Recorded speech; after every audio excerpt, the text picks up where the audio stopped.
नमः शिवाय। जय श्री कृष्ण। दोस्तों, कभी सोचा है कि छोटे बच्चे अपनी हर इच्छा कैसे पूरी करवा लेते हैं। वे केवल रोते हैं और माता पिता मजबूर होकर उनकी मांग पूरी कर देते हैं। यही तरीका हमें भगवान के साथ अपनाना चाहिए। अगर हमारी सच्ची इच्छा है कि संसार का मोह छूट जाए तो हमें भगवान के सामने बिलख बिलख कर रोना होगा। भगवान हमें अनदेखा नहीं कर सकते क्योंकि हम उनके प्यारे बच्चे हैं। हम संसार के भोगों को चाहते हैं, उनके संग्रह को चाहते हैं, तो ये चीज़ें रोने पर भी नहीं मिलेंगी। प्रारब्ध के अनुसार ये चीज़ें मिलनी होंगी तो मिलेंगी, नहीं मिलनी होंगी तो नहीं मिलेंगी।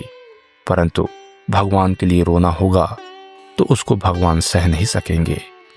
भगवान संसार के दुख की परवाह नहीं करते। जो मनुष्य संसार का सुख चाहता है वह तो एक प्रकार से दुख ही चाहता है। भगवान मानो कहते हैं कि पहले मिला हुआ दुख काफी है और दुख लेकर तू क्या करेगा।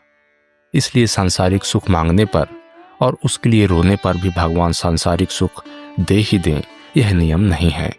एक सज्जन थे, उनकी स्त्री बीमार हो गई तो उन्होंने भगवान से प्रार्थना की, परंतु उनकी स्त्री मर गई तो उन्होंने भगवान की आस्था छोड़ दी। उनकी परीक्षा में भगवान फेल हो गए क्योंकि प्रार्थना करने पर भी भगवान ने हमारा दुख नहीं मिटाया।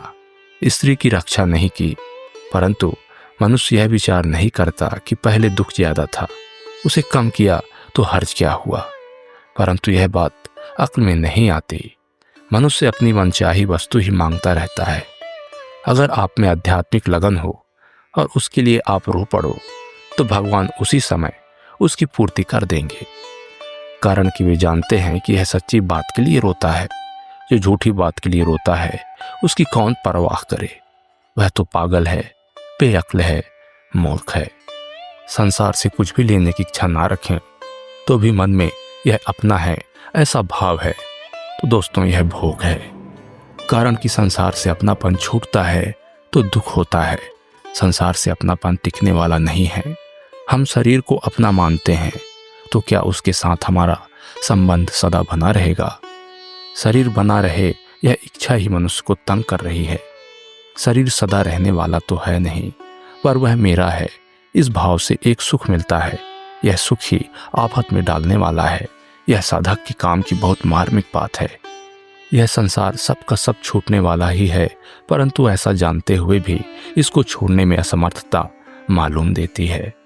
परंतु इस समर्थता कठिनता के आगे हार स्वीकार मत करो। घबरा जाओ तो भगवान से प्रार्थना करो। चलते फिरते कहो कि हे नाथ, क्या करूं, मेरे से तो कुछ बनता नहीं। जितना संयोग जन सुख लिया है उससे 1.25 गुना अधिक दुख हो जाए तो संसार से माना हुआ संबंध छूट जाएगा। इसलिए संसार में दुख के समान उपकारी कोई है ही नहीं, पर वह दुख भीतर से होना चाहिए। परिस्थिति जन्य दुख बाहर से आता है। पुत्र नहीं है, धन नहीं है, मान नहीं है, यह नहीं है, वह नहीं है, ये सब बाहर के दुख हैं। ये नकली दुख हैं, असली दुख नहीं है। असली दुख भीतर से होता है। अपनी वास्तविक स्थिति नहीं हो रही है, भगवान से प्रेम नहीं हो रहा है, भगवान के दर्शन नहीं हो रहे हैं, संसार का आश्रय नहीं छूट रहा है। इस प्रकार का भीतर से जो दुख होता है, जलन होती है, उसको भगवान सह नहीं सकते। भगवान का स्वभाव है।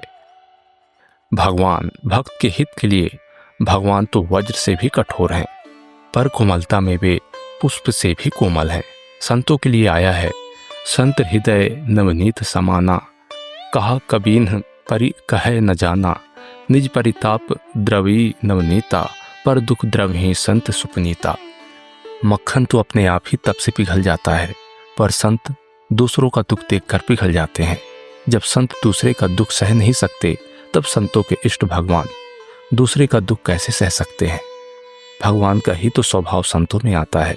भगवान बड़े भारी सूरवीर हैं, परंतु दूसरे के असली दुख को सहने में बड़े कायर हैं। इसमें उनकी सूरवीरता रद्दी हो जाती है। लोग क्या कहेंगे, क्या नहीं कहेंगे, प्रशंसा होगी या निंदा होगी, इस बात को वे कुछ नहीं गिनते। गोपियाँ कहती हैं कि लाला तुम नाचो तो हम तुम्हें छाछ देंगे, तो भगवान नाचने लग जाते हैं। जिनकी इस स्फुरणा मात्र से अनंत ब्रह्मांड उत्पन्न और लीन होते हैं, वे भगवान छाछ के लिए गोपियों के आगे नाचने लग जाते हैं। ऐसा नहीं कि मेरी कितनी बेइज्जती होगी। वे भगवान क्या आज बदल गए? यदि हम संसार का आश्रय न छूटने से दुखी हो जाएं, तो क्या वे हमारा दुख सह सकते हैं? नहीं सह सकते। उनकी कृपा से हमारा संसार का आश्रय छूट जाएगा।